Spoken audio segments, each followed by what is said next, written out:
Mark Zuckerberg was a Harvard freshman with a gift for computer programming.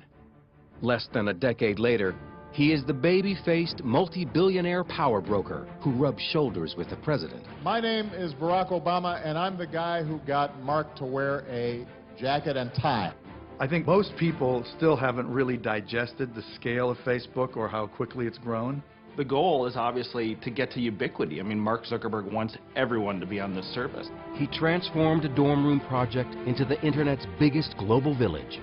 The site now has over 900 million users. You can't underestimate how driven Mark Zuckerberg really is. Zuckerberg is just as visionary as Steve Jobs. He's going to prove just as influential as Bill Gates. But for all that success, Zuckerberg has confronted bitter battles and lawsuits over Facebook's origins. One, he wanted to control his own thing. And two, if he's going to go against someone, he's going to crush them. We spent 3 months working with Mark, being essentially led on. We were all blindsided. We had no idea that he was working on a competing product. He has waged an all-out war on his biggest competitors.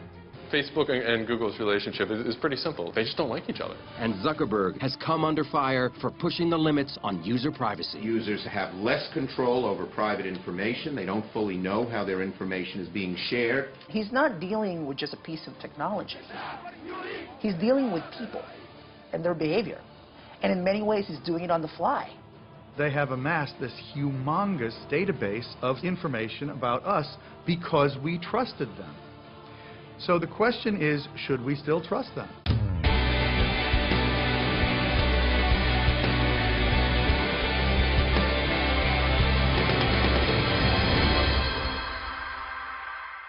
I think that the goal that we went into it with wasn't to make an online community, but sort of like a mirror for the real community that existed in real life. Mark Zuckerberg. We think we know him because we've seen his life unfold in the Oscar-winning movie The Social Network. The portrait was unsparing, a super geek, intense, cutthroat, brilliant, and socially crippled. I don't understand. Which part? But was it accurate? He's always had friends. He's a pretty social guy. I think the last time I checked, 879 friends on Facebook. This is the real Mark Zuckerberg in rarely seen footage shot at Facebook's first corporate headquarters by young filmmakers in 2005. What are we celebrating, Mark? It's got 3 million users. 3 million users? Yeah. And how long has Facebook been around? Not that long. A little more than a year. Like a little more than a year. At this point, yeah. While Zuckerberg pushes the envelope on user privacy, he opted out of participating in this program. In 2004, at the age of 19, he created Facebook. Today, the 28-year-old CEO has accumulated a net worth estimated at $15.5 billion.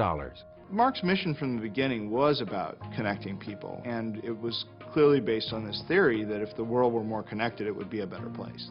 But there's a lot of surprises when you really dig deep into the story of Facebook. The biggest single surprise is the peculiar and tenacious personality of Mark Zuckerberg and the depth of his convictions and his consistency.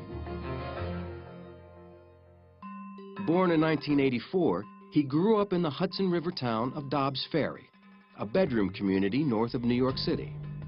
David Kirkpatrick spent 2 years researching a book about Zuckerberg and Facebook called The Facebook Effect. He comes from an unbelievably supportive family in which he's the only son, and he has 3 sisters. So he was kind of the prince, and in fact, I think his parents called him the prince, and he was treated accordingly. So this is a guy without any problem of self-confidence. Computer savvy from the start, Zuckerberg taught himself the complicated computer language C++, and by 9th grade had created a digital version of the board game Risk. Journalist Jose Antonio Vargas interviewed Zuckerberg for his New Yorker magazine profile. He actually created a thing called ZuckNet, which is an internal instant messaging system for the family so the computers could talk to each other. I mean, that's kind of the kid he was. When he got sort of tired of his local high school, he decided to go to Exeter prep school, really because he just wanted more challenge. It was at the exclusive Exeter Academy that Zuckerberg and his friend Adam D'Angelo created a music website called Synapse. It was intended to anticipate what your preferences might be And it was very, very popular. Even before he started Facebook, he was fending off offers from Microsoft and others to buy Synapse for well over $1 million. Like a tech world version of an all-star athlete, big-name companies wanted to recruit him right out of Exeter. Again, Zuckerberg was unimpressed and chose instead to enter Harvard in 2002, where it wasn't long before he got himself in trouble. Zuckerberg hacked into the school's computers to collect images of students. Nicholas Carlson is deputy editor at BusinessInsider.com. You can sort of tell that he's a little bit of a troublemaker. He creates something called Face Mash his first year in Harvard, and it's a sort of hot or not for the Harvard community. And then it maintained an entire list of Harvard students and which ones were the most attractive, ranking them by hotness. Ellen McGirt interviewed Zuckerberg for Fast Company magazine. Face Mash worked in kind of a little bit of an icky way. It made people upset. Obviously, people felt mocked or exposed, and it was one of the first big experiences that Mark had with the privacy issues of the masses. Under pressure, Zuckerberg shut down the site. The Harvard Administration Board charged him with breaching security, violating copyrights, and violating individual privacy. But by then, Face Mash was a campus sensation. Zuckerberg had seen his future.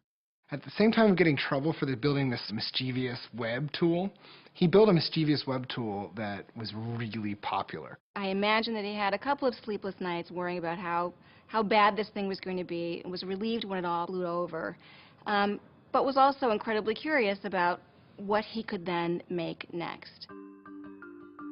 If you're a genius with genius friends sitting in a dorm room, suddenly the world looks like a big, happy, open place if you can just get into that database. At the time, the technology landscape was changing dramatically. Brad Stone is a senior writer at Bloomberg Businessweek. The internet was really a much different world back in 2004. Friendster really demonstrates that a social network needs to have technical chops. The site goes down all the time, it's unreliable. MySpace also, it's full of ads, it's very distracting. It also begins to have technical instability. At Harvard, Zuckerberg met classmate and future business partner Eduardo Saverin. Author Ben Mesrick is one of the few to have interviewed Saverin about the early days of Facebook. Eduardo met Mark Zuckerberg in an underground Jewish fraternity. The underground scene at Harvard, you know, these were not really fun events. These were kind of strange little social settings, really bad parties, mostly all guys. And so Eduardo and Mark met in this scene, and they became friends pretty quickly because they were both kind of outsiders. Face Mash got Zuckerberg noticed by 3 insiders. Upperclassmen building a social networking site called Harvard Connection, Olympic rowers and twins Cameron and Tyler Winklevoss, with partner Divya Narendra. Harvard Connection was an idea that I'd come up with when I was a junior in college. This was at the end of 2002. The team had been building the site for nearly a year. 2 of their original programmers had moved on, and they desperately needed a new partner. The 3 of us are not computer programmers by trade or practice. We did need an actual programmer to write the actual hard lines of code, and we thought Mark was that guy. The trio reached out to Zuckerberg. He was enthused, excited, and clearly his eyes were lighting up. What happened next sparked a furious battle over how Facebook was actually created. The details unfold in email exchanges between Zuckerberg and the Harvard Connection team. At first, Zuckerberg appeared eager. I read over all the stuff you sent, and it seems like it shouldn't take too long to implement. So we can talk about that after I get all the basic functionality up tomorrow night. Then, Zuckerberg began to delay the project. December 4th. Sorry I was unreachable tonight. I just got about 3 of your missed calls. I was working on a problem set. December 10th. The week has been pretty busy thus far, so I haven't gotten a chance to do much work on the site or even think about it, really. Zuckerberg was stalling because he was busy working on a similar social networking site based on Harvard's student directory called The Facebook. He and Saverin partnered to fund it. Mark came to him and said, you know, you put up $1,000 and we'll launch this site. And, you know, there were no contracts. These were just 2 kids in a dorm room, really. But that's where it started. Writer Nicholas Carlson interviewed more than a dozen people involved in the founding of Facebook and found instant messages retrieved from Zuckerberg's computer he said Zuckerberg sent to Saverin. According to Business Insider, the IM suggests Zuckerberg was deliberately misleading the Winklevoss twins. He says things like, look at this site that I'm working on, Harvard Connection. Haha, they made a mistake. They asked me to do it for them because I'm working on my own Facebook. We were always under the impression that Mark was working on HarvardConnection.com. There was never an indication from him that he could not do the work, didn't want to do the work, or was working on something identical on the side called the Facebook. When he met with the Winklevoss brothers the last time, he saw that he probably should tell them that he's been working on a competing product. He sort of conferred about it with friends. But in the end, he said, you know what I'm going to do? I'm going to blank them. I'm going to blank them in the ear. On February 4th, 2004, just as he was expected to complete work on their site, Zuckerberg and his friends instead launched the Facebook. The Winklevoss brothers and Narendra found out about it the same way nearly everyone else at Harvard did. It completely blindsided us. We definitely did not expect that. Mark wanted to have control over his own project. He saw that they were onto something cool, the Winklevoss brothers, but he saw that he could do something cooler. And so, one, he wanted to control his own thing, and two, if he's going to go against someone, he's going to crush them. And that's what he did.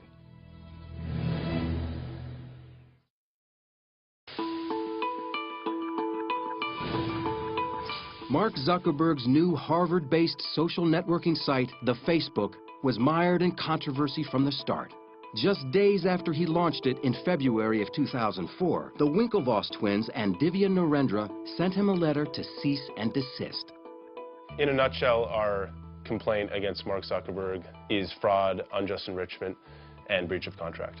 Zuckerberg responded with a letter denying any wrongdoing, claiming his site was a separate venture and used none of the same code. The Winklevoss twins and Narendra would later appeal a $65 million settlement with Facebook. They lost in federal court, but that settlement could now be worth $200 million. But none of the vicious legal wrangling slowed the incredible momentum of the Facebook. At that point, my roommates were kind of like, you know, this is pretty cool. Like, I bet this would work at other schools. So we launched it at Columbia, Yale, and Stanford. And within a couple of weeks, each of those three schools also like had thousands of users who were like, all right, this is pretty sweet. Like, let's just go all out and see how many schools we can launch this at as quickly as possible. About this point in time, they started to take meetings with venture capitalists and with bigger advertisers. And this is all kind of Eduardo's doing. They got a pretty early deal with Visa, and they had a deal with American Express. They had a number of advertisers that came and went. Then record companies started getting interested, and they began to get some pretty good revenue from the music industry. Enter Sean Parker, who had his own connection to the music business. On a trip to New York, Zuckerberg and his partner, Eduardo Saverin, had dinner with the 24-year-old co-founder of Napster. The seasoned entrepreneur and a truly creative individual, an extraordinarily interesting person who had worked his way into a network in the Valley that is just to die for, particularly at that point. For Zuckerberg, Parker was a hero and a role model. Partner Saverin didn't agree. Eduardo did not think highly of Sean from the very beginning. He thought that Sean was a snake oil salesman, that they didn't need Sean, that Sean talked a big game but was living out of a duffel bag and had been kicked out of 2 companies. In the summer of 2004, with Saverin remaining on the East Coast, Zuckerberg left Harvard. We came out to Palo Alto for the summer just to hang out because Palo Alto is kind of this mythical place where, you know, all the startups come from, and got ready to launch it at another 150 schools when the year started. One of the things that Mark did that was very smart by going to Palo Alto was to actually enter the petri dish of entrepreneurialism, particularly for new technologies. Zuckerberg and his friends moved into a large frame house with a swimming pool, and he reconnected with Sean Parker, who later became Zuckerberg's roommate.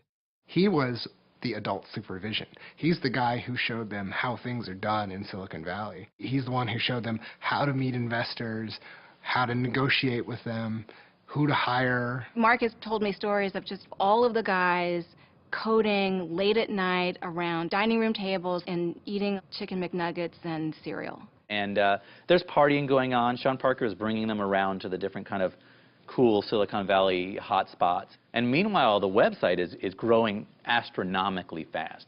I mean, there's a 1 million-member party by December of that year.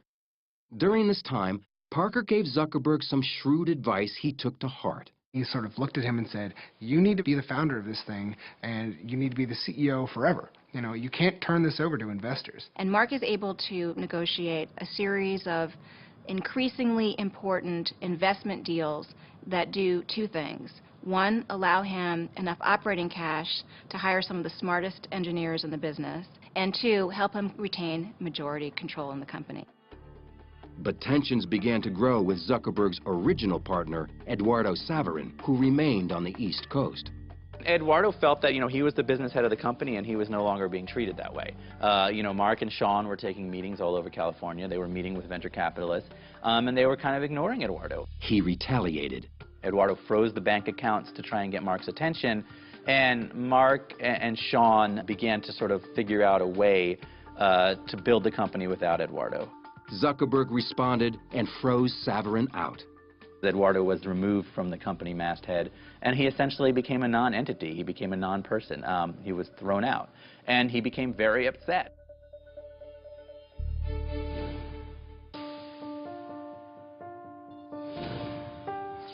Facebook had 1 million active users on college campuses nationwide, and big money was starting to pour in. Sean Parker, the new president of Facebook, introduced Zuckerberg to Silicon Valley angel investor Peter Thiel, who put $500,000 into the company.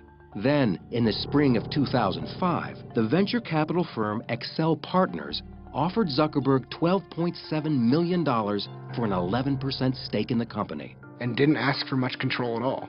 Walking away from that investment, Mark controlled 3 out of 5 board seats. Which is a bizarre and unprecedented situation to have one individual have absolute, effectively dictatorial control over the disposition and direction of an increasingly giant company. Overnight, the Excel investment gave Facebook a valuation of $100 million. As Facebook's public profile grew, so did Zuckerberg's control. This time, Sean Parker was edged out. In August of 2005, Parker was arrested for suspicion of cocaine possession. Although not formally charged with a crime and immediately released, it led to his abrupt resignation as president of Facebook. He was the primary outside face of the company, and it was felt that somebody who was under any kind of a cloud with drugs was not the right guy to be the public face of Facebook. So Mark reluctantly agreed that he ought to leave.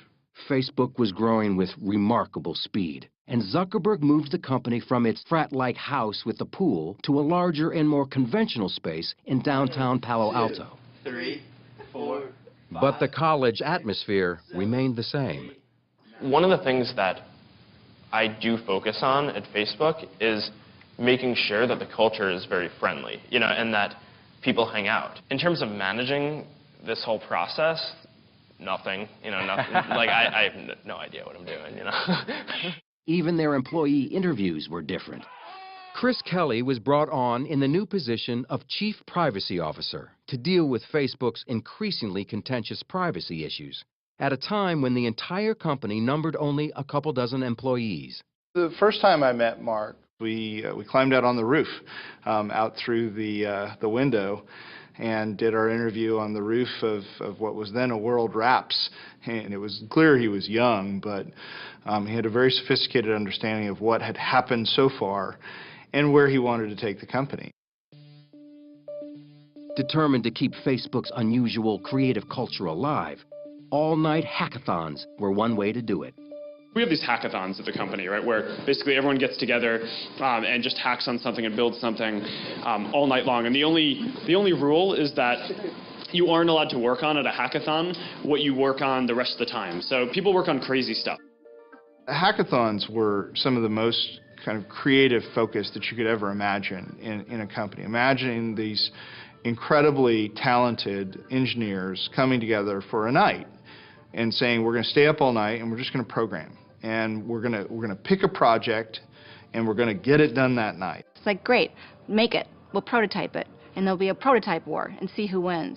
it can be a contentious environment. Bull man, they wouldn't be able to get all the way across. No, I disagree. That's bull. We had an argument. From Mark's point of view, this is where good ideas come from quickly and efficiently. Good ideas were flowing. Zuckerberg then made a change that would give Facebook a sudden and dramatic boost, allowing people to identify or tag themselves and their friends in photographs.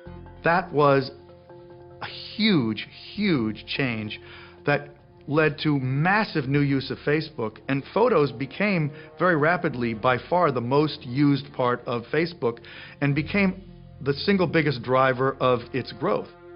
That growth continued in one direction, up. According to Facebook's internal tracking, its user base had shot to 5.5 million users in less than 2 years. And media giants were banging on the door. In 2006, Yahoo baited the 22-year-old Zuckerberg with an extraordinary offer, a buyout for $1 billion. Even more extraordinary, Zuckerberg turned them down.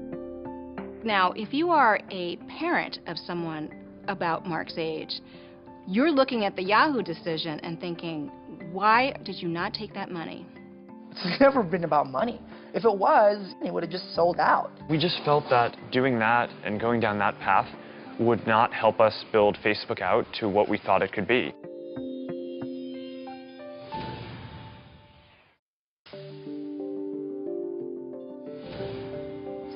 In 2006, Mark Zuckerberg rejected a $1 billion pitch from Yahoo when MTV pushed the ante even higher. Michael J. Wolff was CEO of MTV Networks. Mark had taken me on a walk around Palo Alto and shown me his apartment. And afterwards, we sat down for lunch, and I told him we'd be willing to pay as much as $1.5 billion to buy Facebook outright. His answer was, I think it's worth a lot more. And besides, you've seen my apartment. I don't really need that kind of money. And at the same time, I may never have an idea as good as this one. So I'm not that interested in selling. There was internal strife around it, no question. There were a lot of people who wanted to sell. Ultimately, Mark decided to turn down the offers. Zuckerberg wasn't ready to sell because he had some ideas that he thought would make Facebook even more popular. One of them was called Newsfeed, a kind of real-time wire service of updates about what users were up to. Newsfeed is what everybody is doing at that point, or what they're posting, what they're linking to, the world that they live in, which is really what a newspaper is, right? It's a living, breathing newspaper of people around you. But many Facebook users thought that newspaper sent out too much information and violated their privacy. 750,000 of them launched an online protest. To say that it was unpopular at first is a dramatic understatement. They were under siege at the office. They couldn't leave. They were surrounded by news trucks. Almost 10% of our user base at the time joined the Students Against Facebook Newsfeed group. Zuckerberg was forced to apologize. He wrote his apology note himself. It was probably a good learning experience. When Facebook changed some of the privacy controls, it was an overstep. I do think he takes those seriously, but I do think that he's willing to continue to overstep for the purpose of making a product that he wants to make. The apology was not a surrender. Zuckerberg was sure that users would get used to this new level of sharing, and he turned out to be right. After tweaking Newsfeed, it became one of the most popular elements of the Facebook experience. It just happened that the first time I ever met Mark was 2 days after that happened. And I can tell you, even though his members were in open revolt, he was not the slightest bit flustered. He had complete confidence that everything was going to work out all right. Zuckerberg decided it was time to take Facebook beyond its college roots and introduce it to the general public. The response was stunning. Membership doubled, shooting up to 12 million by 2006. Zuckerberg radically altered the Facebook experience again, when for the first time the 23-year-old CEO invited programmers from around the world to develop apps for Facebook. It was another turning point, expanding Facebook from an insular world of information to a platform. And it was like the gold rush. You open up this wonderful platform and in comes every kind of developer with every kind of idea, from video sharing to games to things that blink to things that turned into, ballerinos and hippos and just every kind of fun, wonderful thing. The platform companies or the operating system companies always do the best. I mean, think of Microsoft. It had this ubiquitous Windows platform, and all these other companies wrote programs for Windows. Facebook's really trying to create itself in that model. And in 2007, Microsoft itself entered the picture, this time with a deal Zuckerberg couldn't turn down. And for the first time, the world got a glimpse of what Facebook may really be worth. By the time people were finally getting used to the idea that anyone would pay $1 billion for Facebook, Microsoft comes along and pays $250 million for 1.6% of the company. It was outrageous. It valued the company at $15 billion. This took Facebook from a thing that a lot of people use to a thing that everyone was talking about, the $15 billion company. But for a $15 billion company, Facebook was only making a meager $30 million in profits. To remedy that, Zuckerberg announced a sweeping new advertising system in the fall of 2007.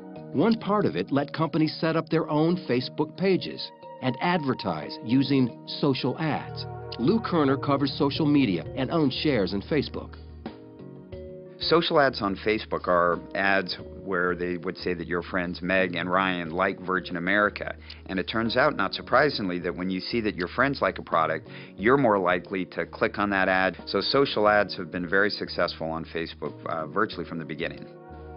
But another part of Facebook's new advertising plan, Beacon, gave users far more than they wanted, and they let Zuckerberg know about it.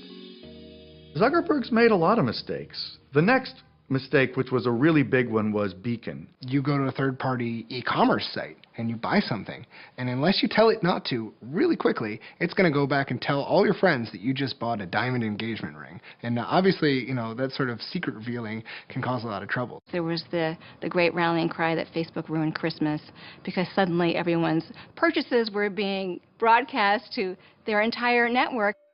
Zuckerberg really tried to defend it for a while. It took him a while to realize how wrong it was. On December 5th, 2007, Zuckerberg made another apology. He had overreached yet again. But as with previous mistakes, it wouldn't really matter. Facebook was just too popular. And it wasn't long before Zuckerberg was loosening up the network's privacy controls one more time.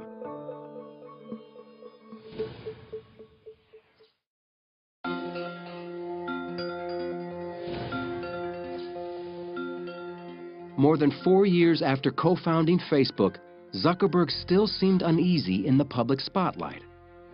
What's your next thing you're going to do? Get bought? No. None of these rumors are true, right? This is making me feel very uncomfortable. All right. By 2009, rumors were indeed swirling that Facebook would go public. Instead, Zuckerberg took money from a new investor. Yuri Milner, CEO of the Russian internet investment firm Digital Sky Technologies, offered a $200 million deal for just 1.9% of the company. Deals of that size are kind of never easy. There's a lot of back and forth. This deal was about the vision that we shared, how big this company can get. Everything else was sort of secondary. Milner's investment allowed Facebook to continue to expand, and it kept the development of the company firmly in the hands of its founder. Zuckerberg knew that pushing Facebook advertising even further was the key to continued growth. For years, Zuckerberg believed that Facebook was in a unique position. Today, even with the most advanced advertising systems that exist, they only have estimates of what someone's gender might be, or what someone's age might be, or what they might be interested in. But on Facebook, we know exactly what gender someone is, and exactly how old they are, and exactly what they're interested in. Jeremy Smith is Chief Strategy Officer for Second Market, a company that brokers shares in privately held companies which cannot yet be traded on the public market. What makes Facebook so desirable from the perspective of advertisers is that they are able to accumulate information on their users like nobody else. The funny thing is the users don't really view it as data. It's themselves. It's their information. It's their lives that they're putting on there. But as far as advertisers are concerned, it is the holy grail of data.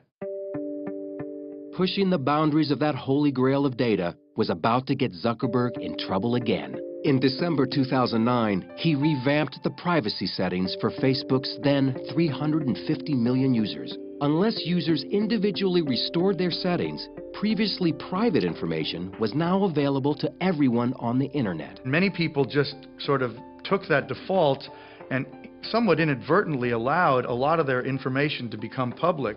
And many privacy advocates believe that they didn't explain that or disclose it sufficiently. A firestorm of complaints from users and consumer groups forced Zuckerberg to backtrack again, sparking concerns in Congress. We are here today to urge Facebook's creator and CEO, Mark Zuckerberg, to revisit this new policy as soon as possible. We believe Facebook should reverse its policy to begin exploring guidelines so users know upfront what's happening. Adding fuel to the fire was the surfacing of still more instant messages. Business Insider published messages they said showed a friend asking then college-aged Zuckerberg why people shared their emails with him. Zuckerberg's response was curt and profane. You know, I mean, I asked him point blank about it, and he was very embarrassed by the fact that he had sent these IMs. Less than 1 month later, he was put on the hot seat in a memorably awkward interview at the All Things Digital conference. Do you feel like you're violating people's privacy? You know, there were real learning points and turning points along the way in terms of building things. If I knew what I knew now then I hope I wouldn't have made those mistakes. But I can't go back and change the past. I can only do what we think is the right thing going forward.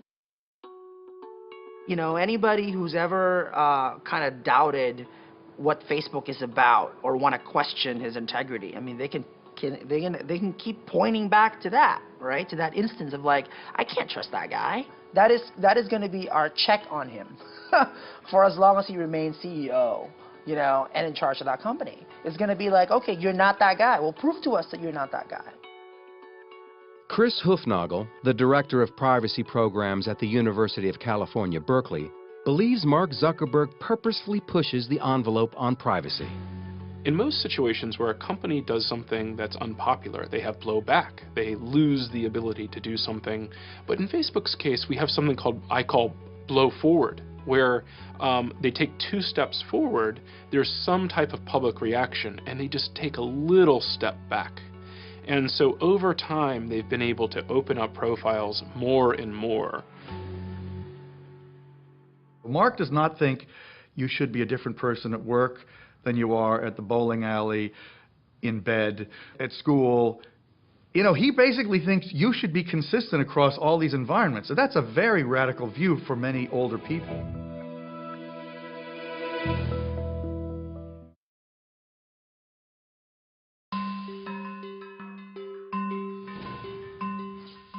By the time Mark Zuckerberg turned 25 in 2009, he had accumulated so much notoriety, wealth, and power that author Ben Mesrick had written a book about him and the founding of Facebook. This story started for me at an email I received just out of the blue to my website, and Eduardo Saverin was angry. He wanted to tell his story. He had co-founded Facebook with Mark Zuckerberg, and then he said had been kicked out of the company, and he felt betrayed, and he wanted to talk. Saverin talked to Mesrick for 6 months about a lawsuit he'd filed against his former Harvard classmate for diluting Saverin's share of the company. According to Mesrick, Facebook found out Eduardo was talking to him. And they essentially settled with Eduardo. Nobody knows for sure what happened, but what I've heard is he got 5% of Facebook, and he had to sign an agreement that said he would never speak to Ben Mesrick again. But Mesrick already had enough material for his book. My proposal had leaked out on the web. Aaron Sorkin saw it. Scott Rudin saw it. So Sorkin immediately signed on to write the screenplay, and everything happened very quickly from there. The pre-release publicity surrounding the movie also seemed to force Zuckerberg to go on a PR offensive.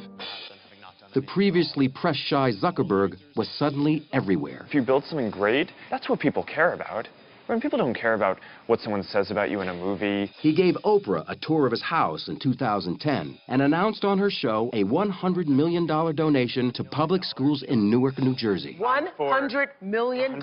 $100 million. The social network opened in wide release on October 1st, 2010. People want to go on the internet and check out their friends, so why not build a website that offers that friends, pictures, profiles? I'm talking about taking the entire social experience of college and putting it online. Zuckerberg complained about his on-screen portrait as a ruthless, socially challenged power geek with no friends. He said there were factual errors in the script.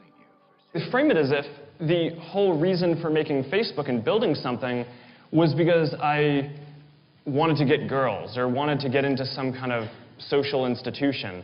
And I mean, the reality for people who know me is I've actually been dating the same girl since before I started Facebook. They just can't wrap their head around the idea that someone might build something because they like building things.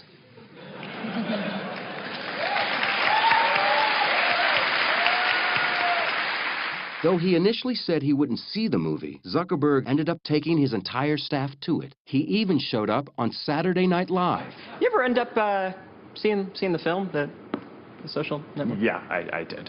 Cool. Yeah. Oh, thanks. And what did you think? It was interesting. Thank you to the Hollywood Foreign Press for this extraordinary honor. The Social Network won a Golden Globe Award for Best Dramatic Picture, as well as 3 Academy Awards. First Tunisia, now Egypt.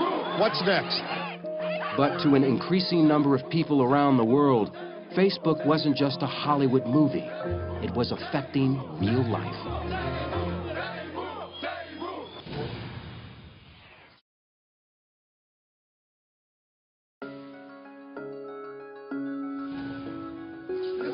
In late 2010, demonstrators started taking to the streets in Tunisia and later in Egypt to protest their repressive governments. By this time, more than 70% of Facebook's 500 million plus users lived outside the United States. In Egypt, one flashpoint for the anger was a case of police brutality. At the center of the protests was a Google employee who ran a Facebook page. Wael Ghonim was the manager in Egypt of a page that was a memorial to this guy who had been beaten, tortured, and killed by the secret police. And that group became very, very large, many hundreds of thousands of members during the period leading up to the revolt against Mubarak. Facebook expedited the ability of people to express their dissatisfaction, which clearly sped up the process of these revolts. The governments of Tunisia and Egypt fell. Protesters expressed their gratitude to Facebook on the streets. One named his newborn daughter Facebook. And Wael Ghonim sang the social networking site's praises on CNN. I want to meet Mark Zuckerberg one day and thank him. I'm talking on behalf of Egypt. This revolution started on Facebook when hundreds of thousands of Egyptians started collaborating content. You know, like we would post a video on Facebook. It would be shared by 50,000 people on their walls within a few hours. Facebook itself was very quick to try to distance themselves from that political activity. I mean, obviously, they supported it, but they don't really want to be seen as a tool of change because obviously Facebook wants to be active in regimes like China. They don't necessarily want themselves viewed as a tool of insurgency. Zuckerberg has taken on a personal goal that might help him with his mission to connect the world. He says he spends an hour a day studying Chinese, which could potentially help him gain 1 billion new friends. It's the fastest growing and the biggest internet market in the world. There are hundreds of millions of users, and his mission is incomplete if he's not in China. Mark Zuckerberg's power had never been greater, and once again, speculation grew that he would take his company public. Despite enormous pressure, Zuckerberg has been hesitant to pull the trigger and cash in. 100 years, 200 years from now, what's going to be more important? The money, right? Or the fact that he has had this kind of impact? Or the fact that he's, you know, executed and developed and helped evolve this thing that is more than just a technology site and it's more than just a website. And so I think that's why it's never been about money and it's never been about status. When companies go public, it's a tremendous strain on the management. And in fact, on top of all of that, when you go public, you open yourself up to even greater government scrutiny. Aware of that scrutiny, Facebook has amped up their presence in Washington with a team that includes several former White House aides and influential Capitol Hill insiders. Political official after political official will tell you, if you are absent from the debate, you're likely to be the person who kind of gets cut out. And so presence in that debate, particularly when Google and Yahoo and Microsoft and a number of other very large players are spending a lot on lobbying, is a mistake. Today, several Facebook founders, including Mark's friends and classmates, have left the company to start new ventures on their own. They've been dubbed the Facebook Mafia. But much of Silicon Valley talent is on their way in. Top programmers are leaving companies like Google to be a part of Zuckerberg's momentum. And Facebook and Google, the two internet behemoths, are competing in other ways. Ryan Singal is a staff writer for Wired magazine. Facebook and Google's relationship is pretty simple. They just don't like each other. They're really, they're competing cultures.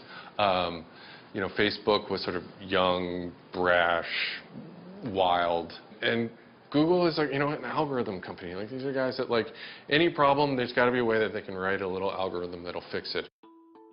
It's clear that Google missed the rise of social, and Eric Schmidt has admitted to being flat-footed around Facebook and around social. They've tried a number of things, most spectacularly the Buzz social network. That just hasn't worked. Then, in May of 2011, Facebook was embarrassed when it was revealed that they had launched a secret attack on Google. Facebook is doing damage control after revelations it hired a PR firm to plant negative stories about Google. Facebook claimed publicly it was not a smear campaign, but the exchange revealed just how vicious the competition has become. The whole Burstyn Marsteller flap was really just an in-your-face expression of the animosity that has sprung up not only between these two companies, but almost the personal Shakespearean drama that's playing out between Google and between Facebook, which frankly has a lot of former Google execs who would like nothing more than to supplant their former company. You can't underestimate how driven Mark Zuckerberg really is. He says his mission is to make the world more open and better place. His mission is also to be number one, right? He wants to be, inscribed on granite above Bill Gates, I think. He is well on his way. Like Gates, another Harvard dropout, Zuckerberg is a fierce competitor. He moved quickly to vanquish rivals Google and Twitter with a stunning acquisition in April 2012. Instagram is off the market in an instant. Facebook likes the photo sharing app so much it's paying $1 billion for it in cash and shares ahead of its IPO. But the app is free and has little known revenue. Still, Facebook may need Instagram more than Instagram needs the money. Instagram has become a photo-sharing competitor and a social network all its own. It was considered a radical and defensive move. Facebook cannot take any chance that any other social network oriented toward photos could really get traction that would compare to theirs. And I think, so there's a preemptive quality to this. Also, I think almost certainly Google was interested and probably maybe forced Facebook to act now. 1 month later, Facebook finally went public in the largest IPO on record for an internet company, making Mark Zuckerberg a multi-billionaire. This is an awesome moment. The CEO in hoodie and sneakers retained tight control of his company with 57% of shareholder voting rights. Facebook has literally changed the world. We've moved from the country to the village to the town to Facebook. It's just getting started, too. I think it's just going to get bigger and bigger and bigger. For a site that's able to move from the dorm room to a site where, my 80-year-old mother and myself and my chiropractor and my third grade class all reunites on the site and we all have something to talk about, it's an achievement. Zuckerberg is just as visionary as Steve Jobs. He's going to prove just as influential as Bill Gates. But he's not dealing with a piece of gadget. He's not dealing with some program. He's dealing with our lives. He's dealing with our identities. So that's why I think we're all going to have to kind of keep him in check, in a way. We make decisions at Facebook not optimizing for, what is going to happen in the next year, but what's going to set us up to really be in this world where every product experience that you have is social, and that's all powered by Facebook.